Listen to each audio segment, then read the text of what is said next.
Fala, nação rubro-negra! Eu sou Rafael Bernardo. E eu sou Rafael Victor. Nós fazemos o canal Paixão pelo esporte. de pai. Para filho.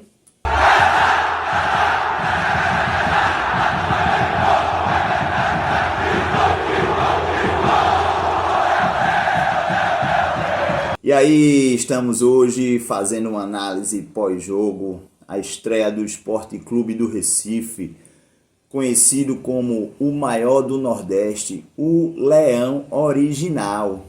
E ontem a gente foi começando o campeonato com os meninos, os garotos da nossa base. Como a gente falou no vídeo pré-jogo, uma base extremamente fortalecida dos últimos 3 anos, 3, 4 anos, que a gente vem revelando aí diversos jogadores que já foram negociados e outros estão aí emprestados em diversos clubes. E a gente vai fazer uma análise do que a gente viu, do que a gente verificou em cima do jogo de estreia. Um jogo bem interessante e eu consigo ter a percepção de bons frutos colhidos, principalmente para um jogo de público, um jogo de futebol profissional, onde eu acho que a grande maioria, talvez até 100% desses atletas, não tivessem experimentado isso. Mas vamos começar, Rafael Victor. Qual a tua percepção, qual a tua análise do jogo de ontem? O empate, Afogados 1, Sport 1 no estádio Vianão. O que é que tu conseguiu analisar aí? Eu achei um bom jogo da garotada. Pra mim, o maior destaque do esporte foi Zé Lucas, mas também gostei muito da partida do lateral esquerdo, Rafinha. Gostasse, né? Assim, eu achei, de uma maneira resumida também, o primeiro tempo um pouco truncado, equilibrado, poucas No chances. segundo tempo deu uma melhorada, Segundo tempo deu uma melhorada. principalmente no final. Concordo com você da qualidade e do jogo feito pelo Zé Lucas. E para minha surpresa, eu confesso que eu tenho acompanhado de uma maneira mais superficial a base. E eu conversando com colegas nos grupos do esporte que a gente participa, para minha surpresa, veio um garoto de 16 anos, né? 16 anos apenas, e a gente vê a maturidade do garoto. Uma posição extremamente difícil em campo, que é de volante. Então ele tem que desarmar, ele tem que fazer cobertura de lateral e de zagueiro em alguns momentos, e ele também tem que construir o jogo. E Zé Lucas, ele foi para mim o grande nome do jogo, no sentido de continuidade. Aquele que começou o jogo no primeiro tempo e terminou o jogo no segundo tempo. Poderia destacar também outras peças, como Ramon, que não fez o gol por uma infelicidade, né? Ele jogou do lado oposto, ele é canhoto, jogando na ponta direita. E ele entrou no segundo tempo e ele fez diversas construções de jogadas, inclusive 2 perigosíssimas. Teve o primeiro lance que o goleiro tirou no cantinho, ele fez o facão, né? Saiu cortando, driblando da direita para a esquerda, e com a perna esquerda, que é a perna boa dele, ele chutou, o goleiro salvou na primeira. Na segunda vez, aconteceu de que ele saiu também em uma jogada muito parecida, driblou os adversários e na hora de chutar, numa preciosidade, a bola bateu na trave e não foi gol do Sport. Poderia também, ao meu ver, fazer uma ressalva ao bom futebol apresentado e à maturidade em campo de Marcelo Aju. Eu vi alguns colegas com canais de YouTube, com páginas no Instagram, falando que ele foi o responsável pelo gol do Afogados, mas assim, eu não achei uma falha clara, talvez ele tenha chegado atrasado, mas no contexto geral eu não achei. Eu acho que também a gente tem que analisar o adversário, né? A gente pega o adversário, o atacante está ali para tentar se antecipar do zagueiro. E aí ele conseguiu fazer essa antecipação e o Sport sofreu o primeiro gol. Não achei que foi falha de Aju, talvez poderia ter se antecipado, talvez, na análise da gente enquanto torcedor do Sport. Mas no mais, eu achei um bom jogo dele, até porque, como ele é um zagueiro construtor que tem muita qualidade com a bola no pé, então se a gente for observar, praticamente todas as jogadas eram iniciadas pelos pés de Aju, para fazer a transição naquela saída de 3, que a gente tem os 3 zagueiros, Felipe, Aju, o lateral direito, ou então uma saída com mais profundidade dele com o Zé Lucas, ou uma saída direta. Teve um lance no segundo tempo que ele saiu driblando todo mundo da zaga, foi até o ataque e teve uma construção que inclusive foi a jogada de Ramon, que Ramon recebeu essa bola e cortou para a esquerda e conseguiu chutar e o goleiro defender. Então, assim, são nomes que a gente pode destacar. Queria fazer um adendo grande ao gramado. O que é que você achou do gramado? Gramado muito fraco, muito desgastado, muito ruim o gramado mesmo. E assim, não tinha padrão, né? E uma ressalva, a gente observa nas entrevistas o presidente da Federação Pernambucana de Futebol falando o tempo todo que ajuda os clubes, mas assim, eu não consigo entender. Olha a situação do Salgueiro aí. Um exemplo é o Salgueiro, que não tem, é uma cidade tradicional do futebol, o único campeão do interior, e o Salgueiro conseguiu ser campeão em 2020, 2021. 2020. Isso mesmo, 2020. A cabeça tá ficando velha, né? Tem que entender, né? Mas assim, e a gente não vê essa ajuda aos clubes do interior. Eu vejo gramados terríveis, porque se a gente tivesse o incentivo da Federação Pernambucana, se a gente tivesse o incentivo das prefeituras, para que a gente tivesse pelo menos gramado decente, a gente não estaria vendo jogos terríveis. Não só neste ano que começou ontem, mas em anos anteriores. Jogos de péssima qualidade, não pelos jogadores, mas sim pelo gramado, que atrapalha demais a bola circular. E em cima disso eu queria fazer uma ressalva sobre o nosso centroavante, o Enzo Wagner.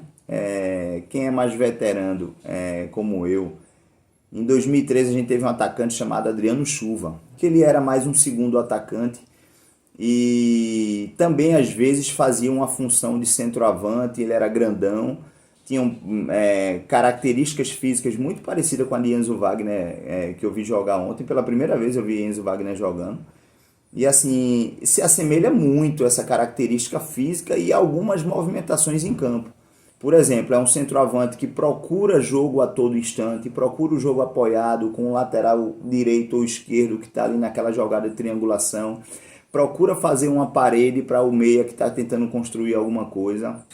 E assim, eu vi que por algumas páginas ele foi bastante criticado.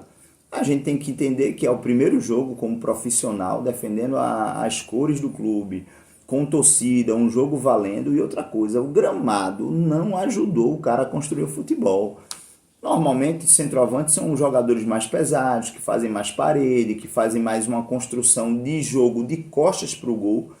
Então, assim, a gente tem que dar esse crédito. Eu gostei da movimentação dele, eu gostei dele procurando o jogo. Uma coisa teria ele, em algum momento, tá lá apagadão, esperando só a bola no pé. E ele não. Todo o tempo ele estava tentando se aproximar das linhas de meio de campo e pontas do time. Então eu acho assim que no gramado bom, a gente vai analisar terça-feira. Acredito que ele possa render bem e mostrar um pouco mais de futebol. Eu queria fazer uma ressalva aqui sobre, para mim, o mais apagado do time em si foi o Mikael. Uma expectativa muito grande em cima do garoto, centroavante, que para mim, ao contrário do Enzo Wagner, procurou muito pouco o jogo, então ficou realmente ali meio que perdido. Não sei se houve mudança de estilo de jogo, até por conta do gramado, porque uma coisa é você jogar com os ponteiros mais leves, num gramado com qualidade, outra coisa é num jogo truncado, gramado ruim, jogo de estreia. Qual foi a ideia de César Lucena? Jogar dois centroavantes ali, o Mikael e o Enzo Wagner, para tentar ganhar da defesa do Afogados as bolas, porque seriam muito mais bolas alçadas do que jogadas construídas, porque o campo não dava condição nenhuma de jogo. Mas assim, eu achei que foi válido o gol no final. E acho até que se o Sport tivesse mais 10 minutos ali de jogo, conseguiria virar. O que é que você acharam? Ia conseguir virar. Eu acho que, tipo assim, o primeiro tempo a gente pode dizer que foi um primeiro tempo morno, o placar justo, 0-0. Começo do segundo tempo, o Afogados esteve bem melhor do que o Sport. Acho que o Sport meio que se perdeu, um misto de ansiedade, questão de condicionamento físico, porque quando a gente olha assim, um jogo de aspirantes, um jogo de divisão de base, a intensidade é menor. e existe uma equivalência de idades. Isso para a questão cognitiva, para a questão mental também interfere. A gente vem para um jogo valendo, um jogo oficial de campeonato de tabela profissional. Já muda o trâmite psicológico. Então, acho que o Sport sentiu no começo do segundo tempo. Levou o gol, demorou um pouquinho para se encontrar. Eu acho que César Lucena poderia ter mudado um pouco mais rápido, mas também demorou um pouco para mudar. Mas eu também não posso dar descrédito ou criticar ele, pelo fato de que ele está com os meninos no dia a dia. Então, ele que tem esse entendimento. E mesmo com essa demora, com as mudanças dos jogadores, o time melhorou e perdeu ali umas 4 oportunidades. Teve a bola na trave de Ramon, teve a defesa que o goleiro fez do chute de Ramon. Teve a cabeçada de Marcelo Aju. Teve um último lance final ali. Foram 2 lances com o Riquelme, a entrada de Riquelme, que eu acho que entrou apagado também, até pela experiência de ter ido para o Internacional e ter voltado. O primeiro lance que Riquelme pega, ele tentou simular um pênalti, e o segundo lance que Enzo Wagner dá um passe de peito para ele, a la futevôlei. Ele, ao invés de chutar de primeira, ele foi tentar dominar, perdeu o tempo da bola e não fez o gol. No finalzinho já, né? No finalzinho do jogo. Tava 1-1. Mas assim, de antemão, eu acho que o gol de empate foi muito importante para diminuir um pouco a pressão dos jogadores, já que na terça-feira a gente tem um jogo difícil, que é o contra o Decisão, que empatou ontem com Santa Cruz. E acho que a tabela também ajudou, né? 4 jogos iniciais, todo mundo empatou. Ontem o Central com o Maguari também empatou 0-0. E assim, só tem hoje, né? O Retrô joga contra quem? O Retrô joga contra o Maguari. O Central foi contra quem? Jaguar, perdão. E assim, dentro desse contexto, a tabela ajudou. E acredito que esses 2 jogos na Ilha do Retiro, o jogo do Retrô realmente é um jogo muito mais difícil do que o jogo contra o Decisão, porque o Retrô tem todo esse investimento para a Série C, subiu de divisão também agora. Já vem estabilizado 2, 3 anos aí disputando título, então vagas de Copa do Brasil, semifinal do Pernambucano. Mas eu acho que vai ajudar os meninos da base esse empate a poder criar corpo, criar maturidade, ter mais tranquilidade, porque a gente sabe que a torcida do Sport é exigente quanto a resultado imediato. Então é assim, é um extremismo. Se estiver ganhando, a base é boa, todo mundo presta. Quando está perdendo ou levou um gol, ninguém mais presta, essa base é terrível, e assim vai. E assim a gente vai convivendo.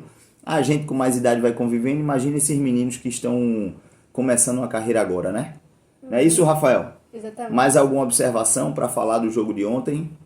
Eu também gostei do goleiro Davi. Sim, seguro. Só teve um lance ali que ele deu de cabeça foi e pra fora da área. pensava que ele ia Começou. lá, Jorge Campos. Você não conheceu o Jorge Campos, mas um goleiro mexicano que queria jogar de atacante também, jogador de linha. Mas eu achei ele muito seguro, fez uma defesa dificílima e tiveram outras 3 defesas ali mais tranquilas entre aspas, porque o gramado muito ruim poderia ter feito a bola ter ido traiçoeira para ele. Mas boa observação, Rafael, porque a gente tem sofrido tanto com goleiros nos últimos anos, né? Após o encerramento de carreira de Magrão e Maílson, com todas as qualidades, mas mesmo assim não era um goleiro questionável. E assim, se a gente conseguir revelar algum goleiro na base, a gente vai ficar mais tranquilo para o decorrer das temporadas que estão por vir. Não é isso? Isso mesmo. Pois é, galera. Terça-feira a gente tá aqui com o nosso vídeo pré-jogo e na quarta-feira com o pós-jogo fazendo análise. Se inscreva no canal. Qual é o canal, Rafael Victor? No YouTube? Canal no YouTube, Paixão pelo Esporte, e Instagram, Paixão pelo Esporte 87. Valeu! E pelo esporte... Tudo!